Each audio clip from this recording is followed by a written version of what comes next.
Hi friends, welcome to our channel.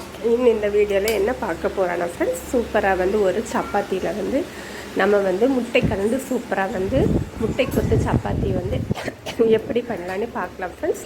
அதுக்கு நான் இப்போ சப்பாத்தியை இப்போ மாவு பசஞ்சு அதை நான் சப்பாத்தியை இப்போ தோசைக்கல்ல போட்டு சுட்டு எடுத்துருக்கேன் ஃப்ரெண்ட்ஸ். இப்போ ஒரு ஃபேனில் எண்ணெய் விட்டு கடுகு போட்டு கருவேப்பிலை ஆட் பண்ணிடுறேன் ஃப்ரெண்ட்ஸ்.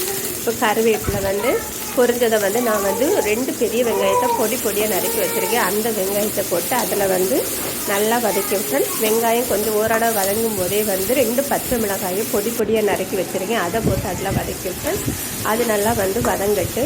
அது நல்லா வதங்கினது நம்ம இஞ்சி பூண்டு பேஸ்ட்டு நான் என்ன பண்ணியிருக்கேன்னா அரைச்சி வச்சுருக்கேன் ஃப்ரெண்ட்ஸ். அந்த இஞ்சி பூண்டு பேஸ்ட்டை நான் அதில் மிக்ஸ் பண்ணியிருக்கேன். இங்கே நான் ஒரு பக்கம் தனியாக லைட்டாக எண்ணெய் ஊற்றி முட்டை ஒரு 4 முட்டை அதில் போட்டு கலக்கி ஒரு பேனில் போட்டு நான் வறுத்தடிக்கும் ஃப்ரெண்ட்ஸ்.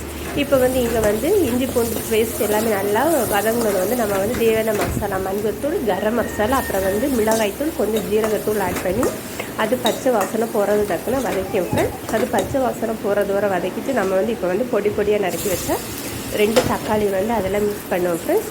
தக்காளி மிக்ஸ் பண்ணி அது நல்லா வதங்கிட்டு தக்காளி வதங்கியது வரை நம்ம வெயிட் பண்ணுவோம். இங்கே நம்ம முட்டை வச்சுருக்கோம் ஃப்ரெண்ட்ஸ். அந்த முட்டை இப்போ ஓரளவு வறுபட்டு கொஞ்சம் பெரிய துண்டாக வந்தால் தான் நல்லா இருக்குது. அதுக்கு வறுபட்டு வந்தாச்சு ஃப்ரெண்ட்ஸ். அது இப்போ ஆஃப் ஆக்கிடுச்சு. இப்போ நம்மளுக்கு தக்காளி நல்லா வதங்கினதை நம்ம இந்த வறுத்த முட்டையை அதில் எடுத்து மிக்ஸ் பண்ணலாம் ஃப்ரெண்ட்ஸ். அது நல்லா மிக்ஸ் பண்ணதை நான் இந்த சப்பாத்தியை சின்ன துண்டாக நான் பொடியாக நறுக்கி வச்சுருக்கேன் ஃப்ரெண்ட்ஸ்.